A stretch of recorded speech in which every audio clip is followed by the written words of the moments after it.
안녕하세요, 홀라포트입니다. 오늘은 렌즈 리뷰로 돌아왔는데요, 오늘 소개해드릴 렌즈는 이 시그마에서 출시한 크롬 미러리스 렌즈 1018 f2.8 DCDN 컨템포러리 렌즈입니다. 이 렌즈가 9월 5일에 캐논의 RF 마운트로도 출시를 했었거든요. 근데 마운트는 좀 차이가 있긴 하지만 그래도 이 렌즈의 기본적인 설계는 동일하기 때문에 이 렌즈 고민하시는 분들에게는 오늘 영상이 분명히 도움이 될 거라고 생각을 합니다. 저는 이제 기본적으로 후지필름용 마운트 1018 렌즈를 사용해보고 그 다음에 그걸 바탕으로 이 리뷰를 만들었으니까 참고해주시면 좋을 것 같아요.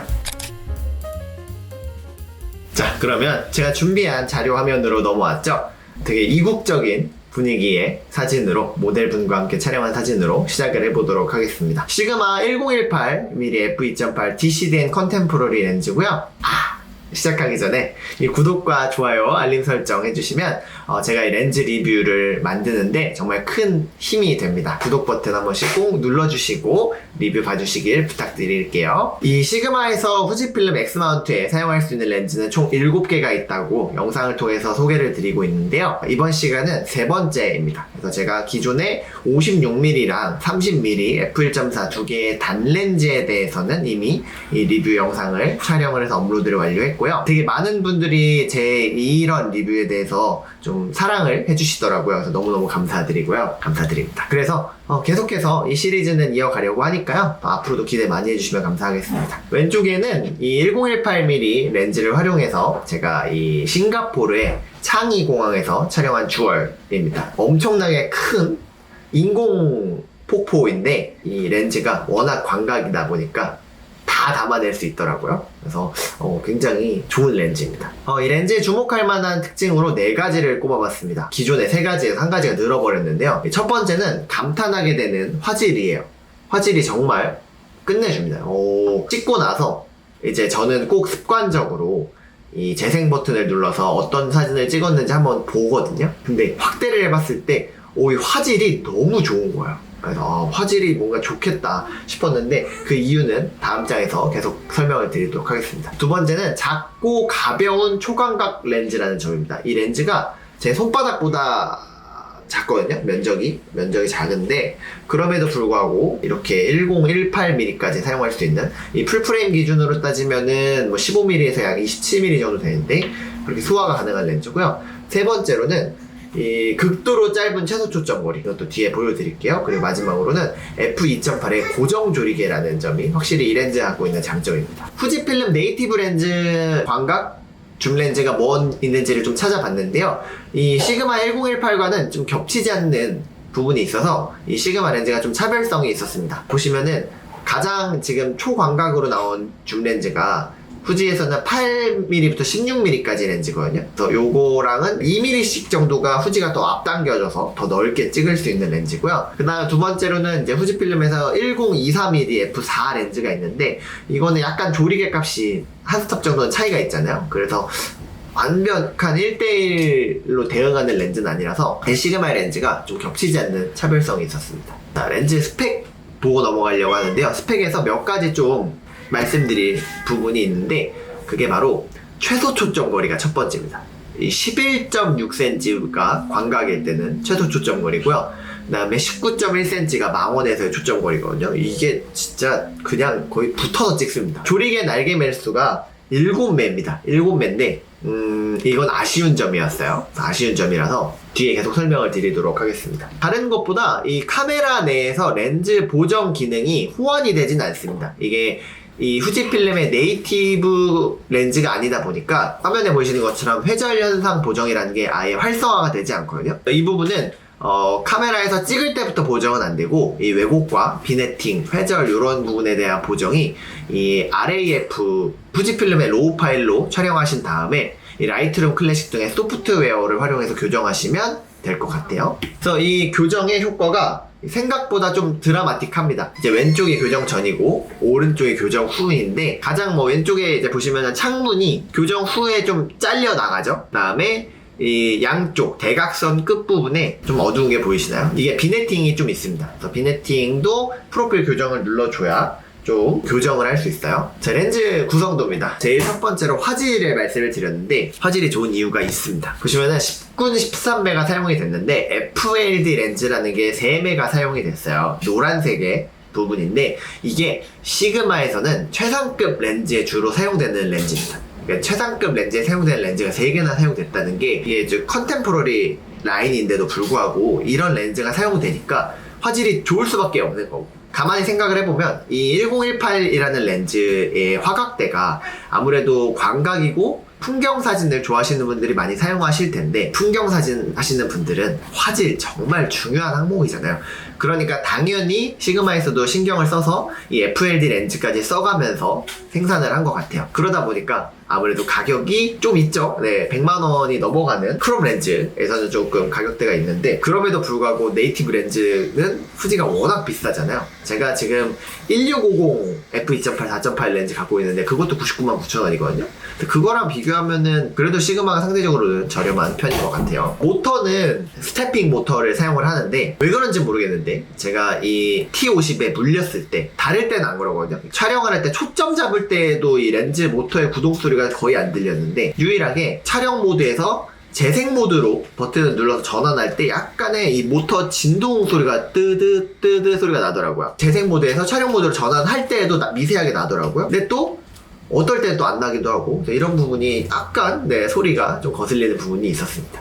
렌즈 디자인인데요. 디자인은 뭐 특별한 건 없습니다. C 시리즈가 다 똑같아요. 거의 똑같은데 두 가지 포인트가 있습니다. 이 줌링이 앞부분에 있어요.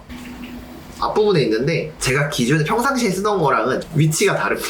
그래서 윗부분에 있어서 이게 조금 처음에 적응하는데 조금 애를 먹었고, 그 다음에 이 18mm 때 렌즈가 안으로 들어가고 10mm로 광각으로 꺼냈을 때 튀어나옵니다. 네, 요렇게 사용이 된다는 점이 좀 특별한 점이었고, 두 번째로는 후드인데요. 후드가 기존에는 끼운 다음에 돌려서 체결하는 방식들의 후드가 많았는데 이게 푸시온입니다. 그래서 푸시온이라서 그냥 이렇게 끼우는 거예요. 약간의 스프링 느낌이 있거든요. 네, 이렇게 해서 끼우는 건데 전 잘 모르겠습니다. 좀 불편하더라고요. 좀 뭔가 단단하게 고정되는 느낌도 없고, 확실히 저는 이 락 버튼 있는 게 저는 좀 저한테 맞는 것 같아요. 조리개 링 다이얼 없고요. 손떨림 방지 기능 없는 렌즈입니다. 근데 너무 가벼워서 이 손떨림에 영향을 줄 수 있는 그런 무게는 아닙니다. 좀 전에 말씀드렸던 것처럼 푸시온 타입의 화형 후드인데 돌려서 끼우는 방식이 아니라 눌러서 끼우는 방식입니다. 처음에 당황하실 수 있어요. 이거 알고 계시면 좋을 것 같고요. 무게입니다. 무게는 전면캡, 후면캡 제외했을 때 250g, 데이터 제공하는 거랑 되게 같은 무게로 나오고요. 제 XT50이랑 후드까지 완벽하게 다 끼웠을 때는 803g 나왔습니다. 그래도 1kg 미만의 좋은 무게죠. 최소 초점 거리 대박 포인트였죠. 제가 세 번째 대박 포인트 말했던 것 같은데 거의 후드에 닿을 듯이 찍을 수 있습니다. 지금 제가 왼쪽에서 이제 싱가포르의 그 가든스 베이에서 꽃을 찍고 있는 모습인데 지금 후드에 거의 다 있죠. 여기 이 포지션이 이제 마지노선이거든요. 가까이 다가갈 수 있는. 이렇게 붙어서 찍으면 왼쪽에 동그랗게 제가 꽃 찍은 거 보여드렸잖아요. 이게 좀 디테일하게 좀 잡기에는 약간 제가 좀 손이 흔들린 것도 있어 보이지만 이 정도로 가까운 데서도 AF가 잡힙니다. 진짜 장점이에요.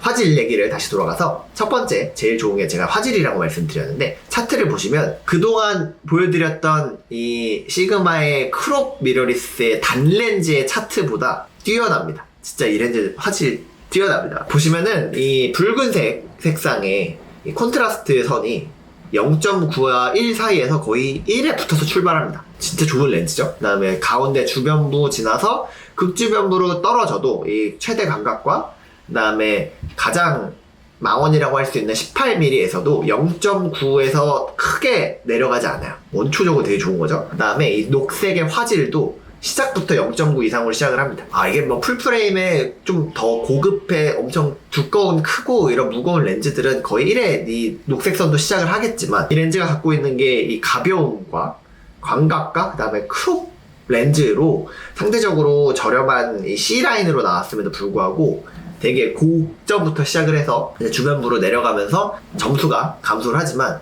그래도 굉장히 화질적으로 뛰어난 렌즈라는 건 진짜 눈으로도 느껴지더라고요. 보시면은 왼쪽 이제 오른쪽의 사진이 이 싱가포르의 차임스라는 곳에서 촬영을 한 사진인데, 보기만 해도 되게 화질이 좋아 보이지 않나요? 물론 후보정은 했지만 화질적인 부분은 좀 다른 문제니까, 후보정과는 다른. 그래서 제가 이거 해상력을 테스트를 해봤습니다. 보시면 f2.8인데요 JPG 파일을 가지고 그대로 갖고 오다 보니까 아무래도 이 극주변부에서는 비네팅 가는 게 좀 있습니다. 최대 개방에서는 주변부와 극주변부에 이 글자 디테일이 좀 뭉개지는 게 보이시죠? 그래서 비네팅이 좀 있습니다. 2.8이 사실 조금 존재는 하지만 조금 아쉬운 면도 있는 해상력 부분에서 그랬고요. 엄밀하게 따져서 제 생각에는 f3.6부터가 이 주변부 화질도 괜찮게 사용할 수 있는 이 스타트 구간이라고 생각을 했습니다. 굳이 심도 표현이 필요해서 2.8을 쓴다든지 아니면 너무 어두워서 2.8을 쓰시는 게 아니라면 조리개에는 f3.6부터 풍경 사진을 찍으시는 분들에게는 좀 추천을 드리고 싶고요. f4가 되면은 주변부 대비가 한층 더 깔끔해지더라고요. 이 정도부터는 이제 풍경을 찍기 시작하는 펜포커싱도 생각을 했을 때는 괜찮은 조리개 대역이 시작되는 것 같은데 4.5가 스탠다드한 구간으로 생각을 해요. 앞서 보여드렸던 3.2나 3.6 이 정도는 이제 스타트 지점이고 스탠다드는 4.5부터 주변부 화질도 좋고 극주변부 화질 좋은 건 4.5부터 시작이라 생각을 했고요. 최고의 화질 구간은 f6.4부터라고 느꼈습니다. 그래서 이렇게 화면으로만 보시면 크게 무슨 차이가 있는지 안 보이실 수 있겠지만 제가 라이트룸에 테스트를 해서 불러와서 봤을 때는 6.4부터가 제일 좋았어요. 13부터는 주변부 글씨의 선명함이 조금 나가기 시작하고요.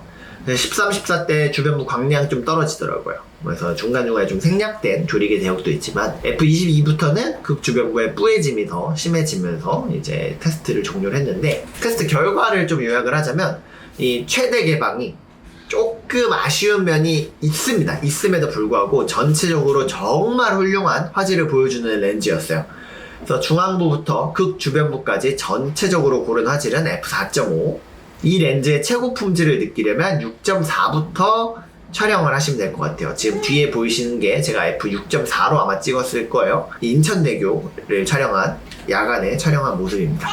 필름 시뮬레이션을 같이 넣어서 찍다 보니까 색이 좀 뭉개진다든지 이런 부분은 아무래도 이 필름 효과에 영향이 좀 있는 부분이고요. 화질이 진짜 좋았습니다. 빗망울 테스트인데요. 빗망울 테스트, 이 사진은 싱가포르의 차이나타운에서 촬영한 사진이거든요. 차이나타운에서 촬영한 사진인데 이 뒷부분에 이 전구 조명의 보케를 노리고 찍었는데 싶었거든요. 테스트 내용을 좀 보여드릴게요. 보시면 2.8 한번 뚫어져라 보시면 최대 개방 중앙부에서부터 이 보케는 연사큰이라는 게 보입니다. 그러니까 이게 아까 7매의 원형 조리개를 위해서 들어갔다라고 했는데 조리개 매수가 이 원을 이루기 위해서 7개의 다각형을 깎아서 원을 최대한 가깝게 만든 거잖아요. 더 깎은 개수가 많을수록 13매, 14매가 될수록 더 적은 선으로 원에 가깝게 표현을 한 거니까 도드라지는 게 덜 할 텐데 7매는 눈에 띄더라고요. 연사끈이 보이고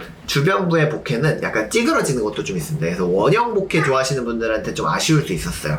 이 아랫부분 보시면 4.5부터 6.4 보시면 4.5 때 좀 다각형이 두드러져 보이고 나머지 구간이 넘어가면서부터는 거의 그냥 광원 그대로의 형태로 보이기 시작하잖아요. 예쁘기보다는, 표현에 가까운 것보다는. 7.1부터 16은 아쉽습니다. 아쉬워요. 테스트 결과 요약을 좀 간단하게 드리면 약점이 있습니다. 화질이 너무 좋아서 그런지 조리개 날개 매수가 7매에 이 원형에 가깝게 유지되는 보케 구간이 거의 보이지 않습니다. 연사끈이 보이고 이 밤에 이런 극적인 효과를 내고 싶으시다면 2.8, 3.2, 3.5까지 정도만 좀 제한적으로 사용하시면 될 것 같아요. 자, 빛 갈라짐 테스트인데 빛 갈라짐 지금 보시면은 꽤 괜찮죠? 빛 갈라짐은 또 괜찮은 편이라고 생각을 했는데 보겠습니다. 22부터 보시면 잘 갈라지죠? 7매 홀수다 보니까 좀 쩍쩍 갈라지는 것도 있는데 이 끝자락의 길이 부분에서 조금 아쉬운 면이 느껴지기도 했지만 그래도 F22부터 14, 13, 11 요 정도까지는 충분히 빛 갈라짐은 그래도 매력적으로 표현을 하는 것 같고요. 대신 그 이상 더 조리개가 개방이 되면 사라집니다. 금방 사라지더라고요. 그래서 F9나 8 정도도 좀 볼 수 있으면 좋았겠지만 안 보이더라고요. 그래서 이거 요약을 좀 결과를 보여드리면 지금 여기 되게 잘 찍혔지만 빛깔라짐도 제 개인적으로는 좀 아쉬웠습니다. 그래서 뻗어나가는 느낌의 짜릿함이 조금 떨어졌다는 게 아쉬웠고, 넓게 잡아서 F22부터 F13까지 이 조리개를 활용한 빛깔라짐 표현의 연출을 권장드리고요. 표현의 구간은 제한적이었지만 그래도 번짐을 억제하는 수준은 상당히 놀라웠습니다. 그래서 왜곡과 비네팅 사진도 한번 테스트 결과를 보여드릴게요. 아까 전에 이 초반부에 한번 그 소프트웨어 보정을 통해서 보여드리긴 했지만, 전체적으로 이 소프트웨어를 통해서만 왜곡과 비네팅이 좀 잡히다 보니까 JPG 원본과 홍보정을 할 때 이 신경 써야 되는 포인트가 조금 달랐던 것 같아요. 그래서 보시면 대체적으로 왼쪽이 오른쪽보다 주변부가 조금 더 어둡습니다. 이 끝에 모서리 쪽을 한번 보시면 그게 좀 두드러지는데, 그리고 이 모서리 쪽을 보셔야 이 왜곡에서 잘려나가는 부분들을 좀 보실 수 있어요. 좀 느껴지시나요? 비네팅은 조금 느껴지실 것 같고 왜곡은 그렇게 크게 느껴지시지 않으실 것 같은데, 요거 사진 보셨을 것 같으니까 넘어가면 왜곡이 없지는 않습니다. 근데 그렇다고 너무 심하지도 않더라고요. 그래서 상당히 절제는 좀 돼 있는 편인 것 같았고요. 비네팅이 저는 조금 있었다고 느꼈습니다. 그리고 이 광각 렌즈다 보니까 이 수평 수직 맞추기가 생각보다 좀 구도 잡을 때 좀 어렵거든요. 아무래도 더 넓게 표현을 하자고 좀 생각을 많이 하게 되다 보니까 이 아래에서 위로 찍는 이 로우 앵글의 구도가 좀 많더라고요. 그런 상태에서 촬영 후에 좀 뭔가 이 수평 수직을 딱딱 맞추기 위해서 소프트웨어에서 보정을 자동으로 누르면 들쭉날쭉 좀 휩니다. 그래서 소프트웨어 보정하실 때 수직 수평은 자동은 좀 권장하지 않고 수작업으로 잡으시는 게 좋은 것 같더라고요. 이제 샘플 사진 보여드리도록 할게요. 샘플 사진은 사진을 잘 보시라고 저는 이만 잠시 사라지겠습니다. 자, 일단 이 모델분 촬영한 사진인데요. 중앙부에 인물을 배치를 하면 그래도 확실히 이 왜곡의 느낌이 좀 덜 했어요. 근데 이제 위에서 아래로 눌러 찍으면 이 길이감이라 해야 될까? 이게 확실히 좀 길어 보이는 느낌이 났었는데, 사람을 찍기 위한 용도를 주력으로 하는 렌즈는 사실 아니잖아요. 왜냐면 되게 좀 신경 써야 될 부분들이 많거든요. 그래서 인물을 찍으실 때는 뭔가 극적으로 더 이 긴 왜곡을 느끼게끔 찍을 수도 있지만, 스탠다드한 사진을 찍으시려는 분들에게는 조금 신경이 많이 들어가는 그런 렌즈였어요. 그래서 이렇게 보여드리고, 그 다음에 이것도 중앙부에 놓으니까 사람은 거의 왜곡이 없어 보이면서도 이 철길에 이 긴 광각의 느낌이 잘 들어가는 것 같아서 담아봤고요. 그 다음에 왼쪽 같은 게, 왼쪽 사진이 아마 이 광각을 최대한 안 보여주려는 것처럼 찍었던 평범함을 지향했던 사진인 것 같아요. 오른쪽은 아무래도 좀 중앙부가 크롭이 되다 보니까 더 좀 익숙한 1:1 구도의 사진이 됐는데, 그 다음에 좀 비슷한 느낌의 사진이지만 사람을 중앙에 놓고 찍으면 광각이다 보니까 배경이 많이 보이잖아요. 그래서 구도를 잡으실 때도 중심부에 주제가 있지만 주변부가 너무 많이 들어가서 좀 미관을 해치는 걸 좀 잘 고민을 해서 구도를 잡으셔서 찍는 게 중요한 렌즈였던 것 같아요. 그 다음에 이제 여행 사진 보여드릴게요. 싱가포르에서 찍었던 사진들이고요. 사람이 지나가는 것도 보이지만 이 디테일함이 되게 좀 사진에서 좀 잘 느껴지는 렌즈였어요. 계속 쭉쭉 보여드리면 이거 이제 필름 시뮬레이션 효과를 좀 주는 거고, 아이들이 좀 노는 모습을 왜곡을 좀 절제해서 찍은 사진들이고요. 자, 이것도 주얼창이 처음에 보여드렸던 거 가로로 찍은 사진입니다. 이제 밤 풍경인데요.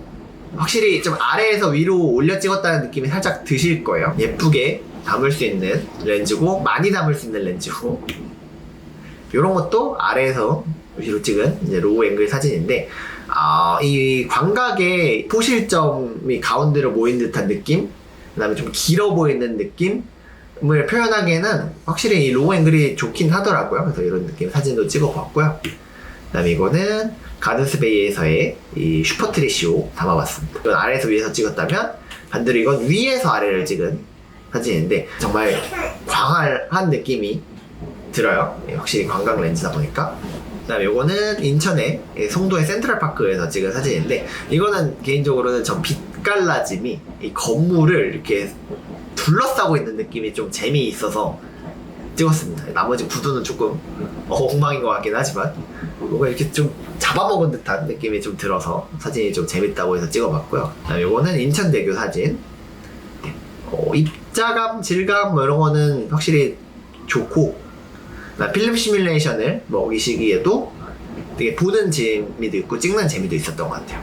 네, 여기까지가 샘플 사진을 간단하게 담아봤습니다. 그러면 이제 결말로 가야겠죠. 결말 Good, Bad, Recommend. 이제 여기서부터 보시면 더 압축해서 설명이 될 것 같아요. 좋은 점입니다. 좋은 점은 첫 번째 이 끝내주는 화질, 두 번째 작고 컴팩트한 250g의 렌즈라는 거, 세 번째는 정말 짧은 최소 초점거리에서 이 실내에서 뭐 가족분들 혹은 아이랑 촬영할 때 고민하실 게 없습니다. 그냥 카메라 들이대도 이 정도 거리는 다 찍혀요. 11cm였으니까. 다만 왜곡되지 않게 찍으셔야겠죠. 왜곡되면 혼날 수 있으니까. 마지막으로는 f2.8 고정 조리개라는 게 매력적이었어요. 후지에서 최근에 나온 이 신표준 줌렌즈가 가변 조리개잖아요. 확실히 이 가변 조리개는 촬영할 때 저는 이제 M모드를 쓰기 때문에 이 노출 변경이 계속 줌링을 돌릴 때마다 생기니까 불편하긴 하더라고요. 다음에 배드입니다. 배드는 첫 번째로 꼽은 게 이제 비네팅과 왜곡이 소프트웨어 후보적이 필요하다. 로우 파일로 풍경사진 찍으시는 분들에게는 좀 필요한 부분이고요. 두 번째는 7매 조리개의 아쉬운 보케와 빛 갈라진 표현, 이것도 좀 아쉽다고 할 수 있겠습니다. 세 번째는 비교적 높은 가격대. 다른 렌즈들, 이 시그마에서 출시한 크롭 렌즈군 가운데서는 그래도 100만원대가 넘어가는 조금은 가격대가 있는 렌즈인데 값어치는 있다라고 생각을 합니다. 근데 좀 비싸긴 한 것 같긴 합니다. 근데 뭐 이랬다 저랬다 하는데 마지막으로는 이 끼우기 불편해진 후드는 좀 아닌 것 같아요. 이건 진짜 아니라고 말씀드립니다. 자, 추천은 크롭 바디를 사용하시는 풍경사진 애호가 분들에게 추천을 드리고 싶어요. 이 크롭이 아무래도 이 풍경사진 찍을 때는 조금 더 이점이 있잖아요. 이 풀프레임보다는 심도 표현이 덜한 펜 포커싱 효과가 더 크롭이 잘 되기 때문에 크롭 바디로도 풍경사진 찍으시는 분들 많거든요. 그래서 그분들에게 추천을 하고 싶고요. 두 번째는 브이로그 촬영을 즐겨 하시는 분들, AF 잘 맞거든요. 따라가는 속도도 빠르고 가볍고 최소 초점 거리도 가까우니까 브이로그 찍으실 때 이렇게 가까이 이런 식으로 찍어도 들고 다니시면서 브이로그 촬영하시기에도 무게가 무겁지 않으니까 괜찮을 것 같고요. 자, 세 번째로 관광 렌즈의 독특한 표현을 즐기는 작가분들, 이거는 정말 타고난 감각이 있으신 분들이 쓰시면 좋을 것 같고, 네 번째는 여행을 자주 다니는 인플루언서 분들에게 이 렌즈가 좋을 것 같아요. 근데 조금 다루기 어려운 점은 분명히 있어서 사진을 하시는 분들이라면 뭐 쉽게 하시겠지만 그런 생각을 해봤습니다. 파트너 렌즈, 이 렌즈랑 어떤 렌즈를 조합하면 좋을까요? 좀 고민을 해봤는데 그래도 기본은 1018이 있으면 1850 표준 줌 렌즈가 이어가야 될 것 같더라고요. 그래서 지금 이 렌즈 다음 달 리뷰를 준비하고 있지만 편해요. 이게 어떻게 보면은 풀프레임의 2470이잖아요. 편합니다. 두 번째는 시그마의 56mm f1.4, 제가 처음 사용했던 렌즈인데 이 광각의 풍경용이다 보니까 인물 사진 찍을 때 좀 한방 이런 부분에 있어서는 아무래도 너무 배경이 많이 보여서 사람에 집중되는 사진 찍기가 아쉬울 때가 있더라고요. 그래서 이 56mm f1.4를 골라봤습니다. 근데 이것보다 조금 한 단계 더 망원대 대역의 단렌즈가 있었으면 좋겠어요. 뭐 90mm f2.8이라든지 이런 게 나왔으면 좋겠습니다. 총평인데요. 총평은 3.9점입니다. 그래서 디자인은 제가 I 시리즈 컨템포러리 라인에서는 시그마 I 시리즈가 가장 베스트라고 생각을 하기 때문에 그것보다 좀 깎았고요. 가격도 비싸니까 좀 깎았고요. 표현력은 아쉬우니까 깎았고요. 대신 이 편의성이 정말 좋고 화질이 짱이다. 놀라운 화질. 그것만으로 충분한 존재감이 있는 렌즈였습니다. 그래서 이 풍경 사진을 좋아하시는 분들이라면 한 번쯤은 꼭 사용해 보시기를 추천드리고 싶습니다. 더 자세한 리뷰와 샘플 사진은 올라포토 블로그에 제가 풀 리뷰를 올려놨거든요. 그래서 한번 가서 봐주시면 너무너무 감사하겠고, 그리고 여기까지 와주셨다면 제 유튜브 한 번 더 구독과 좋아요 알림 설정 눌러주시기를 부탁드리도록 하겠습니다.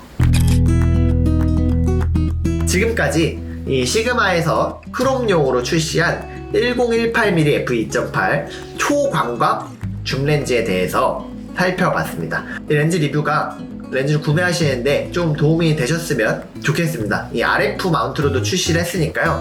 이 캐논 유저분들도 이 렌즈 좀 많이 궁금해하실 것 같거든요. 그래서 제 리뷰 보셨다면 한 번쯤 더 고민을 해보시고 결정을 내리시면 좋을 것 같아요.